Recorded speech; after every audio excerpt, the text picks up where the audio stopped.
The antiseptic smell of the hospital corridor burned in Vivian's nostrils as she pushed her mother's wheelchair toward the emergency entrance. Eleanor's breathing had become more labored during the drive. Her usually vibrant face now ashen and drawn with pain. Just a little further. "Mom, they'll take care of you soon," Vivian assured her, trying to keep the tremor out of her voice. The call had come in the middle of her workday, her mother collapsing in her garden, clutching her chest, barely able to dial Vivian's number. A nurse directed them toward the waiting area, but Vivian insisted on staying with Eleanor as they took her vitals. The numbers on the monitor made the nurse's expression tighten. "We're going to admit her right away," she said, already paging a doctor. Everything blurred into a chaotic montage of forms, questions and the squeak of gurney wheels as they transferred Eleanor to a bed.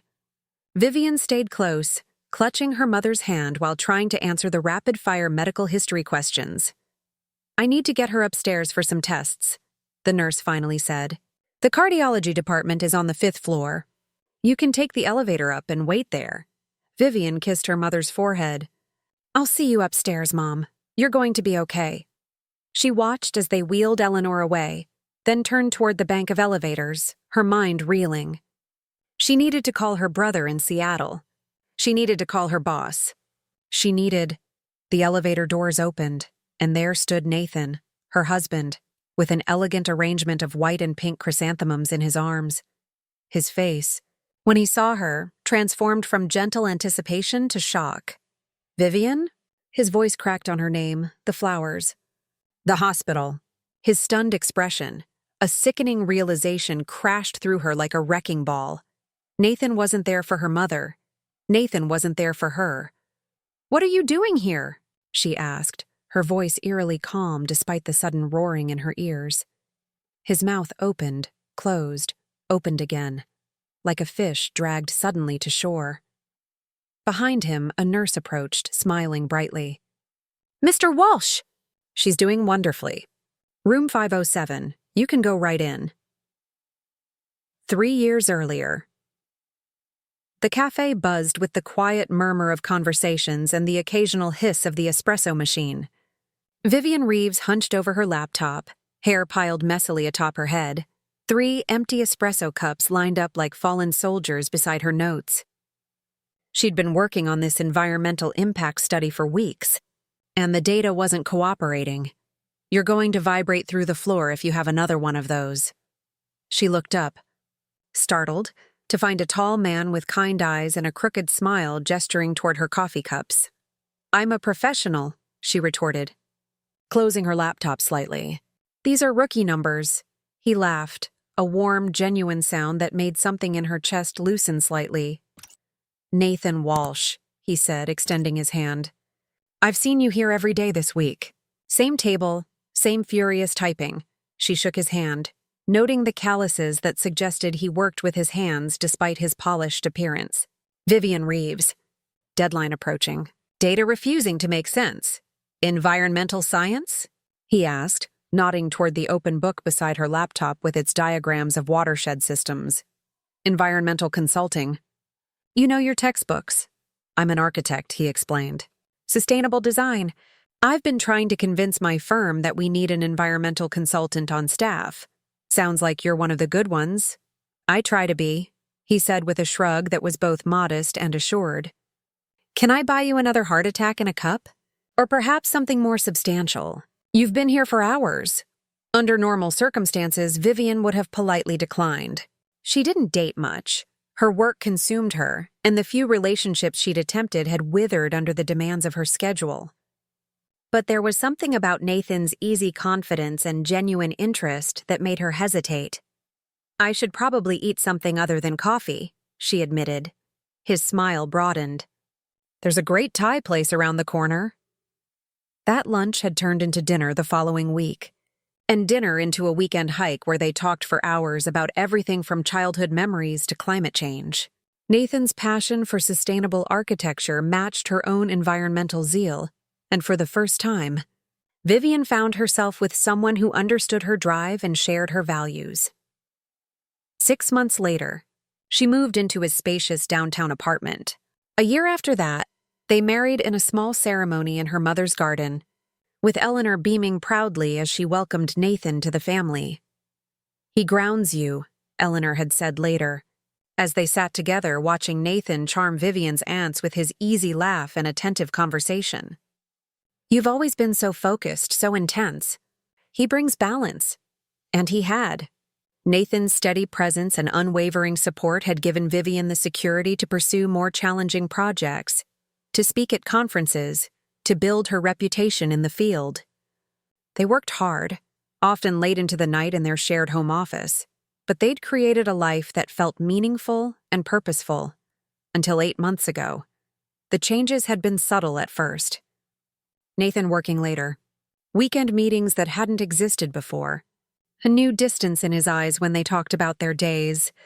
Vivian had attributed it to stress. His firm was bidding on a major downtown redevelopment project, one that could cement their reputation for sustainable urban design. "It's just until the proposal deadline," he'd assured her, kissing her forehead distractedly as he gathered his things one Sunday morning. "Once we land this contract, things will calm down." But they hadn't. If anything, the distance had grown. Their conversations became perfunctory, their intimacy sporadic. Twice, she'd found receipts for restaurants they'd never visited together. Once, a text had flashed on his phone while it sat on the counter. Something about missing someone that disappeared before she could see more. When she'd asked, tentatively, if everything was okay, Nathan had seemed genuinely surprised. "Of course," he'd said, pulling her into an embrace that felt more like habit than desire. "I'm just swamped. This project is everything we've worked for." Vivian had nodded against his chest, wanting to believe him, but the doubt had planted itself. Growing like a weed she couldn't quite uproot. Now standing in the hospital elevator, those doubts bloomed into terrible certainty. Present day. The nurse's words hung in the air between them. "Room 507. You can go right in." "Vivian?" Nathan said, his voice low and urgent. "I can explain." She stepped into the elevator, her body moving on autopilot. Nathan followed, the flowers clutched in white-knuckled hands, their sweet fragrance suddenly cloying in the confined space. "My mother had a heart attack," she said flatly, pressing the button for the 5th floor. "They're taking her to cardiology for tests." "Oh God, Viv, I'm so sorry." "Room 507, she cut him off. "Who's in room 507, Nathan?" The elevator lurched upward, mirroring the sickening lurch in her stomach. "This isn't how I wanted you to find out," he whispered, his face pale beneath his usual healthy glow. "Find out what?" Her voice sounded strange in her ears, distant and cold. The elevator doors slid open, revealing the cardiology department's waiting area. A sign pointed left for rooms 501, 510. Nathan took a deep breath. "Her name is Meredith. We worked together on the riverfront project last year." Vivian felt something splinter inside her chest. Not a clean break, but a fracturing, like ice cracking beneath unexpected weight. "And?" The word came out sharp enough to cut. "She's having my baby, Viv. She went into labor this morning." The world tilted sideways. Somewhere down the hall, a monitor beeped steadily. A doctor called for a nurse. Life continued all around them while Vivian's crumbled into dust. "How long?" She forced the question past the knot in her throat. Nathan's eyes dropped to the flowers in his hands. 11 months, almost a year. Almost their entire rough patch. Almost, "You told me you were working late." "Sometimes I was." "You told me the project was stressful." It was. "You told me you loved me." To this, he had no answer. Vivian's phone buzzed in her pocket. Her brother, probably returning her frantic calls from the car, or her boss, wondering why she'd fled mid-meeting. The small, everyday concerns of a life that no longer existed. "Ms. Reeves?" A nurse appeared at her elbow. "Your mother's in room 512. The doctor would like to speak with you." Vivian nodded mechanically. "I have to go. Vivian, please." Nathan reached for her arm, but she stepped back out of his reach. "My mother needs me," she said, each word precise and brittle. And apparently so does yours. She turned away, following the nurse down the corridor, feeling Nathan's eyes on her back like a physical weight.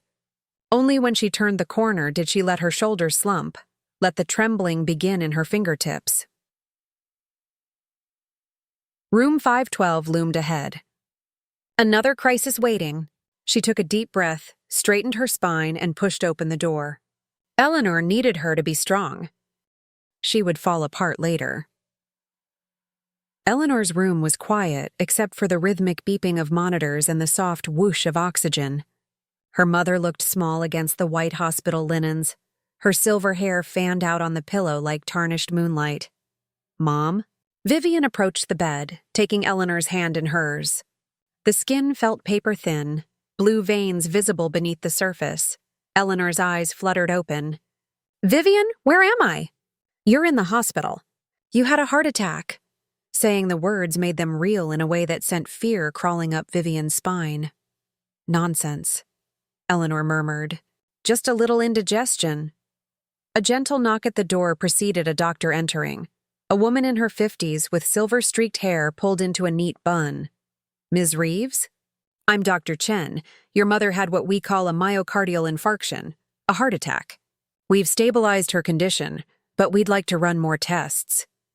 Vivian nodded, struggling to focus on the doctor's words while her mind kept replaying the scene at the elevator. Nathan's face. "The flowers. Room 507. Surgery may be necessary," Dr. Chen was saying. "There appears to be significant blockage in 2 coronary arteries. Surgery?" Vivian's attention snapped back to the present. "How serious is this?" "Any heart surgery carries risks, but without it, your mother's condition will deteriorate. We'd like to schedule it for tomorrow morning." Eleanor's hand tightened around Vivian's. "No need to look so worried, dear."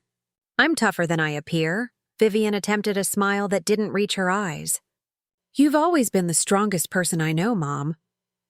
After the doctor left, promising to return with more details, Eleanor studied her daughter's face. "Something else is wrong." "Tell me." Vivian shook her head. "Nothing important.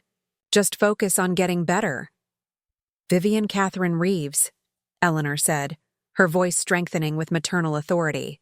"I raised you better than to lie to my face." The tears Vivian had been holding back welled up, threatening to spill over. "Nathan's here." "At the hospital?" "That's good," Eleanor said, looking confused. "I'd like to see him. He's not here for you." "He's here for—" Her voice broke. "He's here for another woman. She's having his baby." The words hung in the air between them. Ugly and undeniable, Eleanor's face went through a series of emotions: shock, disbelief, and finally a fierce anger that brought color back to her pale cheeks. That miserable, deceitful. She tried to sit up, wincing as the movement pulled at the IV in her arm. "Mom, please, your heart." "My heart is breaking for you," Eleanor said, reaching up to touch Vivian's cheek. "But it's also still working well enough to be thoroughly outraged on your behalf." A sob escaped Vivian's throat, followed by another. Once started, she couldn't stop them. She collapsed into the chair beside the bed, shoulders heaving as months of unacknowledged suspicions and fears poured out of her. Eleanor stroked her daughter's hair, murmuring soothing words like she had when Vivian was a child. Finally, the storm passed, leaving Vivian empty and exhausted. "What am I going to do?" she whispered. "First, you're going to get me some water," Eleanor said practically. "Then we're going to talk about this like the intelligent, resourceful women we are." Vivian obeyed, pouring water from the plastic pitcher on the bedside table. As she handed the cup to her mother, her phone buzzed with a text message. "Nathan, I'm in the waiting room. We need to talk, please." Anger flared, hot and clarifying, burning away some of the shock and hurt. "He wants to talk," she told her mother, her voice hardening. "Now he wants to talk." Eleanor took a sip of water, her eyes thoughtful over the rim of the cup. "Then talk! But first, know exactly what you want to say. I want to tell him to go to hell." "That's a start," Eleanor agreed. "But there's more, isn't there? Questions you need answered." Vivian nodded slowly. How long had he been planning to tell her? Was he going to leave her for this Meredith? Had he ever truly loved her, or had their entire relationship been a lie? "I can't face him now," she said, looking at her mother's monitors. "You need me here." "I'm not going anywhere," Eleanor said firmly. "And this may be your only chance to face him on your terms, with the element of surprise on your side. Once you leave this hospital, he'll have had time to craft his excuses, to prepare his defense." Vivian recognized the steel in her mother's voice. It was the same tone Eleanor had used when teaching Vivian to stand up to bullies in elementary school, to demand fair pay at her first job, to fight for what she deserved. "You're right," she said, squaring her shoulders. "I need answers. And remember," Eleanor called as Vivian headed for the door, "whatever he says, this isn't about you. It's about his failure as a husband and as a man." In the corridor outside Eleanor's room, Vivian paused, gathering her thoughts. Her reflection in the window showed a woman she barely recognized, eyes red-rimmed, face pale with shock and grief, hair escaping its usual neat ponytail. But underneath the dishevelment, she saw something else. The determined set of her jaw, the same one she'd inherited from her mother. She texted Nathan back. "Meet me in the garden courtyard on the second floor. 10 minutes. Not the waiting room, where nurses and patients might witness their confrontation. Not somewhere private where his familiar presence might weaken her resolve. The courtyard, neutral ground, open air. She found it easily, following signs to a small garden area designed to give patients and visitors a place to escape the sterile hospital environment. A few stone benches lined a path through carefully tended flower beds. The late afternoon sun cast long shadows across the concrete. Nathan was already there, pacing. The flowers were gone, presumably delivered to room 507, to Meredith, the mother of his child. He turned when he heard her approach, his face a mask of anguish and guilt. "Viv, don't call me that," she said, remaining standing, arms crossed. "Only people who love me call me that." He flinched. "I do love you." "I've always loved you." A bitter laugh escaped her. "Is that what you told her too? While you were working late on the riverfront project?" "It wasn't like that. It just happened." "Things don't just happen, Nathan. A year-long affair doesn't just happen. A baby doesn't just happen." Her voice rose with each word, and she forced herself to take a deep breath. "When were you planning to tell me?" He ran a hand through his hair, a gesture so familiar it made her heart twist painfully. "I tried, Vivian. So many times. But there was never a right moment." "So you were just going to wait until after the baby was born? Until it started kindergarten? College graduation, perhaps? I know I've handled this all wrong, you think?"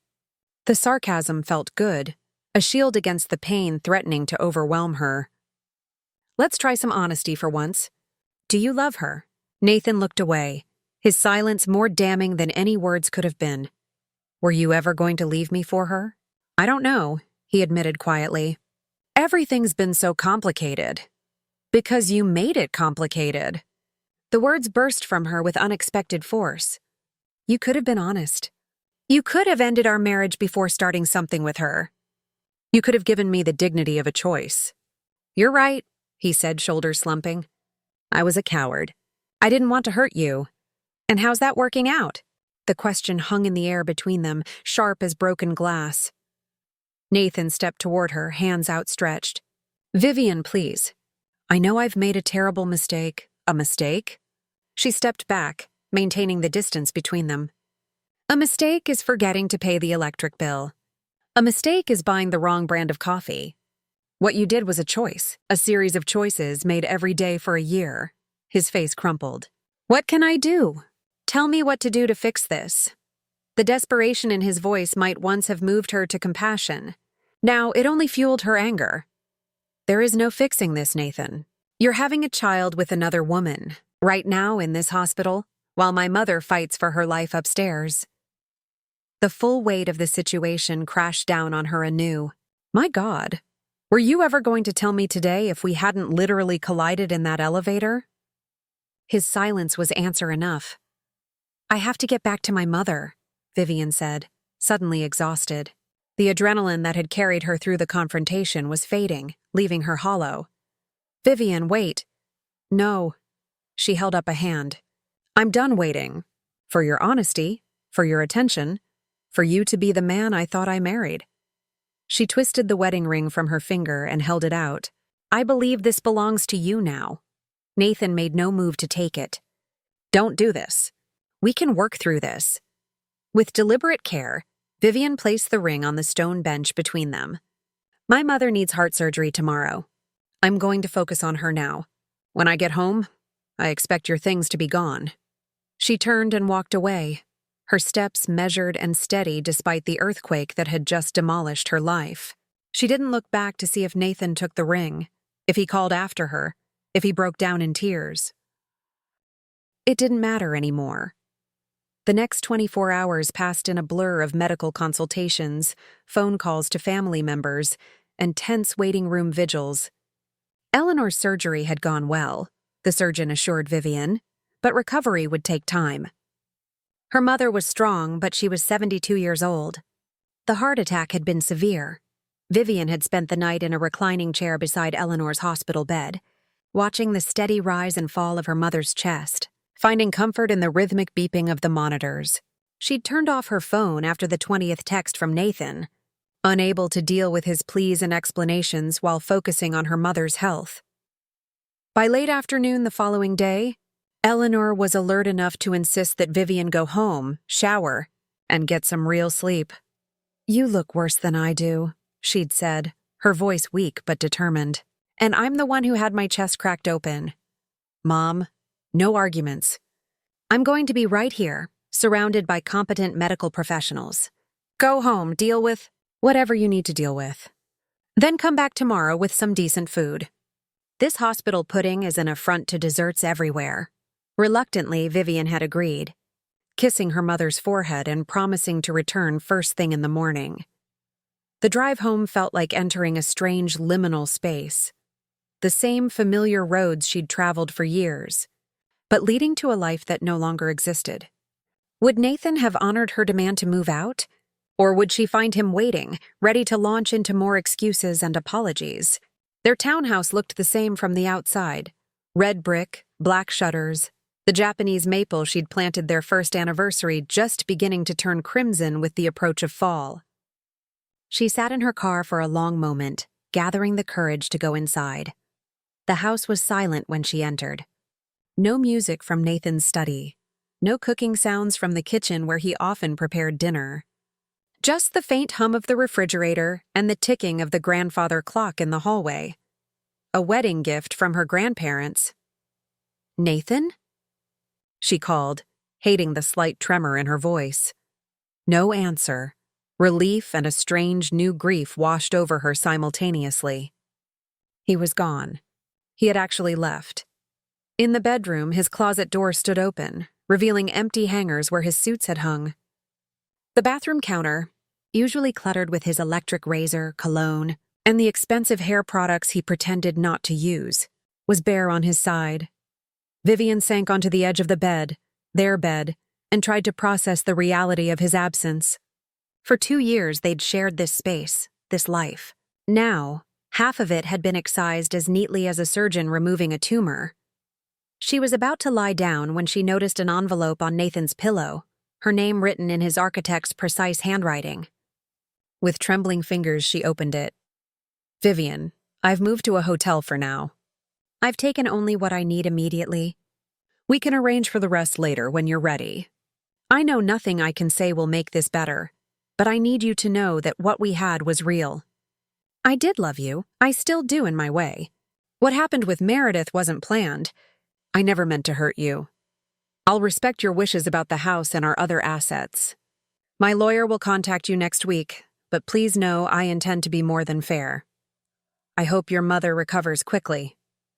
She's always been so kind to me, better than I deserved. If you ever want to talk, I'm here." Nathan, anger, hot and cleansing, surged through her as she read his carefully crafted words. "In my way," she muttered, crumpling the letter in her fist. As if there were different categories of love, and his, the cheating, lying kind, was somehow still valid.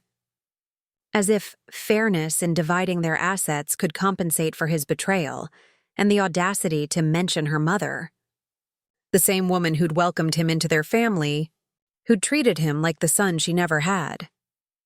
Vivian stormed to the kitchen and threw the letter into the trash, then gripped the edge of the counter, breathing hard.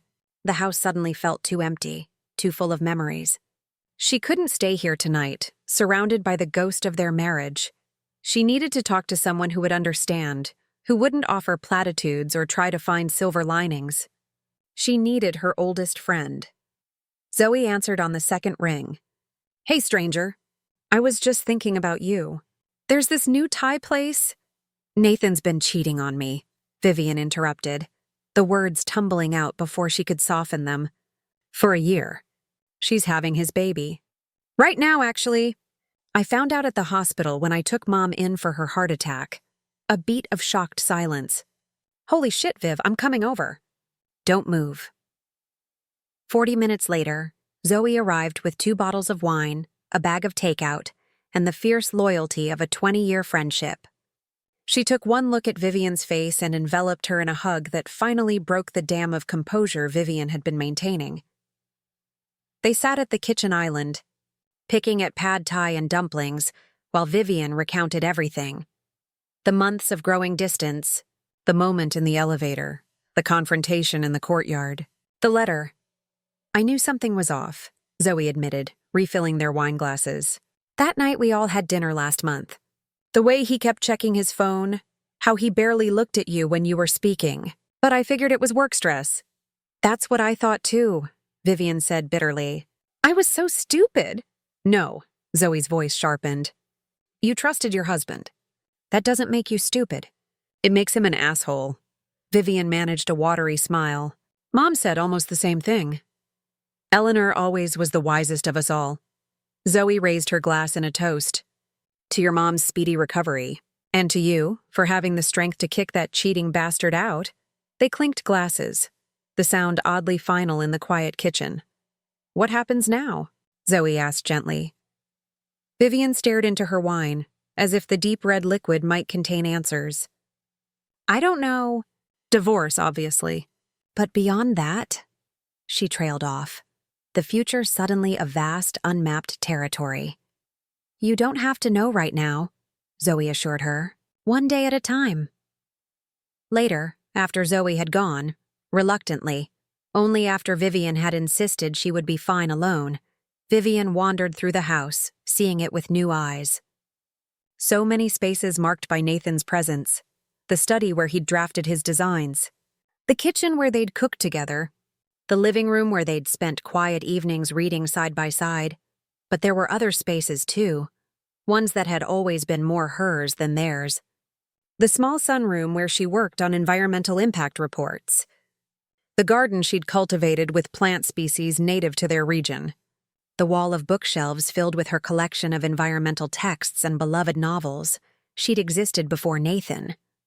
She would continue to exist after him. In the master bathroom, she studied her reflection in the mirror, eyes puffy from crying, hair still unwashed from her hospital vigil, face pale with exhaustion. But behind the physical signs of distress, she recognized her mother's determination in the set of her jaw, her father's thoughtfulness in the furrow between her brows. She was still Vivian Reeves. That hadn't changed. Her phone buzzed on the counter. Another text from Nathan. "I just wanted to let you know that Meredith had the baby. A girl, 7 Libby's 2 O's. Everyone is doing well. I know you don't want to hear from me right now, but I thought you deserved to know." Deserved to know. As if he were doing her a favor by informing her about his new family. As if she should be grateful for this crumb of honesty after a year of lies. Before she could stop herself, she was dialing his number, anger propelling her fingers. He answered immediately. "Vivian, are you okay?" "Am I okay?" She almost laughed. "What do you think, Nathan? Do you think I'm celebrating the birth of your love child?" "I didn't mean, I don't care what you meant," she cut him off. "I don't care about your explanations or your justifications or your guilt. What I care about is that while my mother was fighting for her life, you were starting a new family. A family you've apparently been building for a year while living a double life with me. Vivian, please. No. You've had a year to talk. Now you're going to listen. Her voice steadied, growing stronger with each word. I gave you everything, my trust, my love, my future. And you threw it away for what? Some exciting office affair? Was it worth it, Nathan? Was it worth destroying what we built? Silence hummed across the line, heavy with unspoken words. It wasn't about excitement, he finally said, his voice low. It was, I can't explain it in a way that won't sound like an excuse. Try, she demanded. You owe me that much, he sighed heavily. We were working late on the riverfront project, night after night. You were traveling for that conference series. Meredith and I, we connected. She understood the pressure I was under with the firm. She saw parts of me that I thought no one else could see. I saw you, Vivian whispered, the words tearing from somewhere deep inside her. I've always seen you. Not in the same way, he insisted. With you, I always felt like I had to be the best version of myself. Successful, confident, together. With Meredith, I could just be. The admission hit her like a physical blow. All those years she'd thought they were partners, equals, only to discover he'd been performing for her, wearing a mask she hadn't recognized. So this is my fault? She asked, incredulity sharpening her tone. Because I believed in you? Because I saw your potential? No, God, no. This is entirely my fault. I'm just trying to explain. It wasn't a fling, Viv. I didn't go looking for this. But when it found you, you embraced it, she said flatly. For a year. While coming home to me? While making plans with me. While letting me believe we had a future. I never wanted to hurt you. And yet here we are. She closed her eyes, suddenly exhausted beyond words. Congratulations on your daughter, Nathan. I hope she never learns what her father was willing to do to the people who loved him. She ended the call before he could respond, her hand shaking so badly she nearly dropped the phone. The conversation had provided no catharsis, no closure, only confirmation of what she already knew. Their marriage had been built on quicksand, and she'd been the only one who hadn't noticed it shifting beneath their feet. Tomorrow, she would call a lawyer. Tomorrow, she would begin the process of untangling their lives. Tomorrow, she would face the sympathetic looks and awkward questions that would inevitably come when news of their separation spread. But tonight, in this house that was suddenly hers alone, Vivian allowed herself one last evening of grief for the life she had lost and the future she would now have to reimagine, without the man she had built it around. 6 months later, the real estate agent's sold sign swung gently in the spring breeze as Vivian carried the last box from the townhouse to her car. The new owners would take possession next week, a young couple expecting their first child, excited about the good school district and the backyard perfect for a swing set. Vivian had felt nothing but relief when they'd signed the final papers. The house had become a museum of broken promises, every room haunted by memories of a marriage that had died long before she'd realized it was ill. Her phone rang as she closed the trunk. Eleanor, calling from the rehabilitation facility where she'd spent the last 3 months recovering from her surgery and subsequent complications. Are you finished? Her mother asked without preamble. Just loaded the last box, Vivian confirmed, sliding into the driver's seat. The new owners seem nice. He's an accountant. She teaches 3rd grade. Good. Normal people with honest jobs. Eleanor's voice carried the edge it always did now when anything remotely connected to Nathan arose. Did you get my azaleas? Yes, Mom. All safely transplanted to pots waiting for you at the new place. The new place was a garden apartment Vivian had found, ground floor, with a private patio perfect for Eleanor's beloved plants, and a 2nd bedroom where her mother would stay during the final phase of her recovery. When do I get sprung from this place? Eleanor asked, the familiar question part of their daily routine. 2 more weeks, Vivian reminded her. Just until you finish the cardiac rehab program. Her mother sighed dramatically. These physical therapists are trying to kill me. Yesterday, Morris made me walk up and down the hallway 10 times. The horror, Vivian said dryly, smiling despite herself. Eleanor's complaints about her rehabilitation regimen were inversely proportional to her actual progress. The more she griped, the better she was doing. "Any word from the lawyer?" Eleanor asked, shifting topics with the directness of someone who had survived a brush with mortality and no longer had patience for niceties. "The divorce is final next month," Vivian said, surprising herself with the lack of emotion in her voice. Nathan didn't contest anything. "The house proceeds will be split, minus what I put in from my savings for the down payment." "Good. He should be grateful you didn't take him for everything after what he did." "Mom, I know. You're being the bigger person, taking the high road. But sometimes I think the high road is overrated." Vivian laughed softly. "Maybe, but it's the only road I can live with." After saying goodbye to her mother, Vivian sat in the car for a moment, looking at the house one last time. She'd thought she'd feel more sadness, nostalgia, anger. Instead, there was only a quiet finality, like closing a book she'd read too many times. She was about to start the car when another call came through, a number she didn't recognize. "Hello? Is this Vivian Reeves?" A woman's voice, unfamiliar and hesitant. "Yes, who's this?" A pause. "This is Meredith Layton. I was hoping we could talk." Vivian's hand tightened on the phone. Meredith. The woman whose existence had shattered her life. The mother of Nathan's child.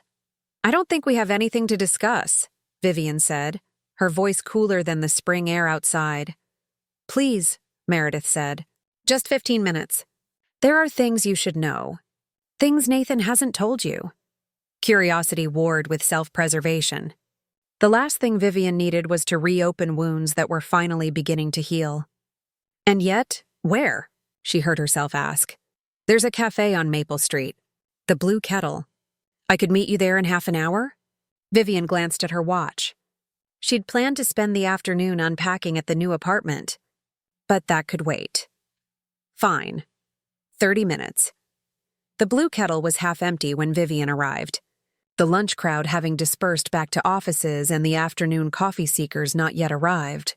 She spotted Meredith immediately, sitting at a corner table, a slender woman with auburn hair pulled back in a loose ponytail. Dressed in jeans and a simple blouse, a baby carrier beside her. Vivian's steps faltered at the sight of the carrier, a wave of unexpected emotion washing over her. Of course Meredith would bring the baby. Of course this meeting would include Nathan's daughter, the living proof of his betrayal. Steeling herself, she approached the table. Meredith looked up, her eyes widening slightly. "Vivian, thank you for coming." She gestured to the chair across from her. "Please, sit down." Vivian remained standing. "You said you had something to tell me. So tell me." Meredith nodded, seeming to understand Vivian's reluctance to prolong the encounter. "I know what Nathan told you about us. That we fell in love during the Riverfront project. That it just happened. And?" The word came out sharper than Vivian intended. "It wasn't true." Meredith twisted a paper napkin between her fingers, her knuckles whitening. "We didn't meet during that project. We knew each other before you and Nathan ever met." Vivian sank slowly into the chair, the implication of Meredith's words rearranging everything she thought she knew. "What are you saying?" "Nathan and I dated for 3 years during college and after. We were engaged, briefly." Meredith's gaze was steady, despite the tremor in her voice. "He broke it off when his firm transferred him here. Said he couldn't do long distance, that our careers were taking us in different directions." The cafe seemed to recede around them, the ambient noise fading as Vivian struggled to process this new information. "When my company won the bid to partner on the Riverfront project, I had no idea he'd be the lead architect." Seeing him again after 5 years. Meredith shook her head. "It was like no time had passed.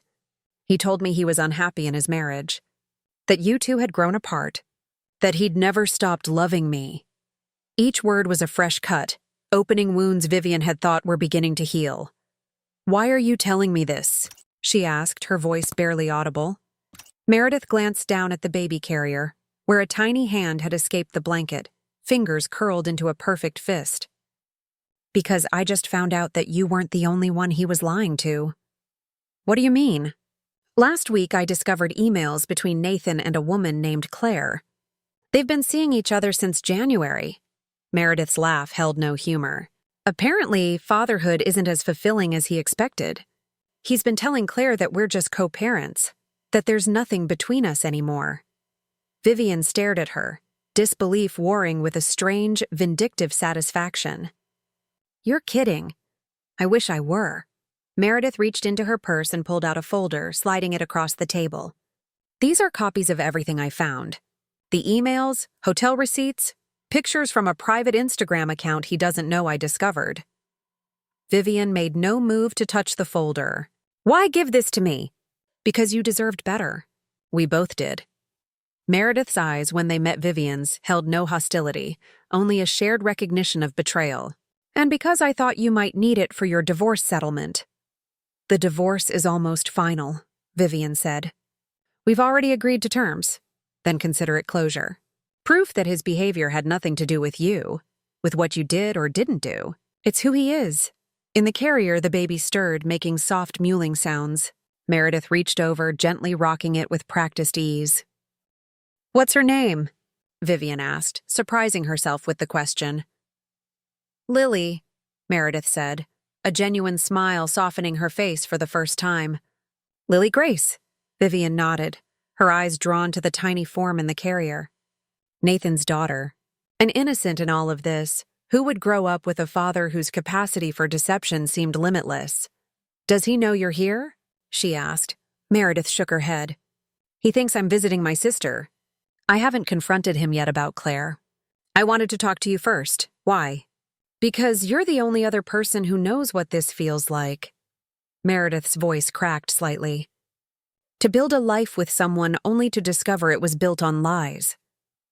An unexpected kinship flowed between them. Two women connected by the same betrayal. The same man, the same shattered trust. Vivian reached for the folder, finally opening it to scan the contents. Page after page of evidence, all confirming what Meredith had said. Nathan hadn't changed. He hadn't learned from losing his marriage. He was already repeating the same pattern with Claire, whoever she was. Thank you for this, Vivian said finally, closing the folder. It doesn't change anything about my divorce settlement. I just want it over with. But it helps. Knowing. Meredith nodded in understanding. What will you do now? After the divorce? The question caught Vivian off guard.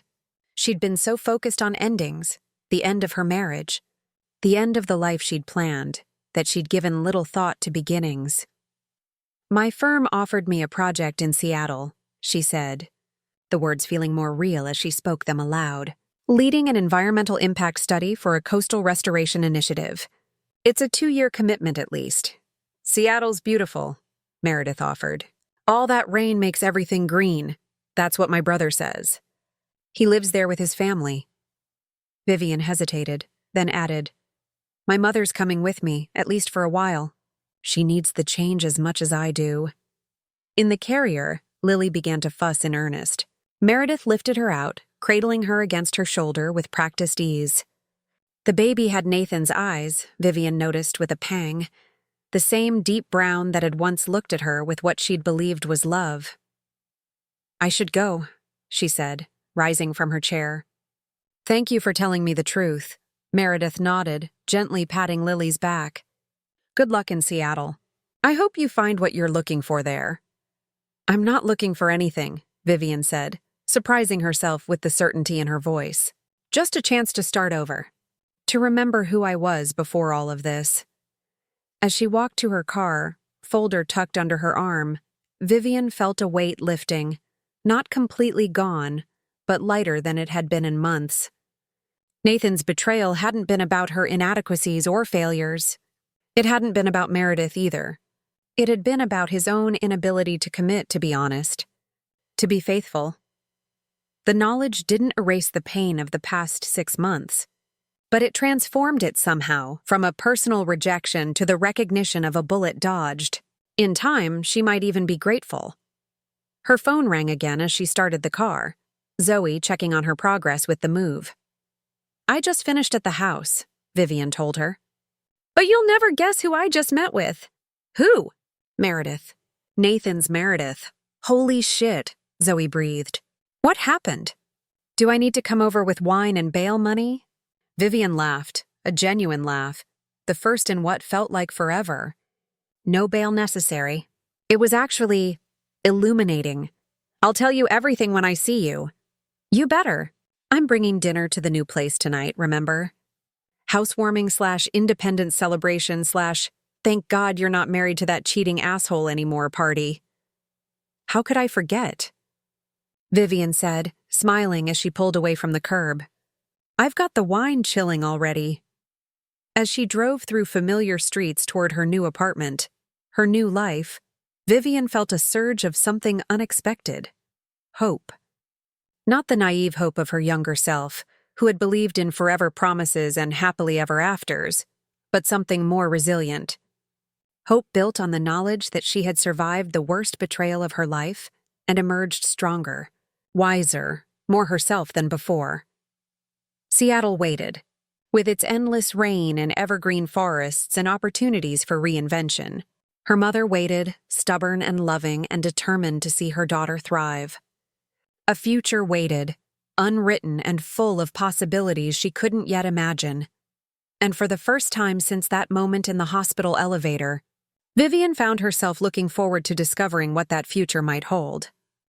And that wraps up today's story. Now we want to hear from you. Where are you watching from? Drop your city or country in the comments, and let's see how far these stories reach. If this story moved you or gave you chills, give it a like, share, and subscribe for more powerful stories. One last thing, rate the story from 1 to 10 in the comments. Your feedback helps us bring you even better ones next time. Thanks for watching. We appreciate you being part of this storytelling journey.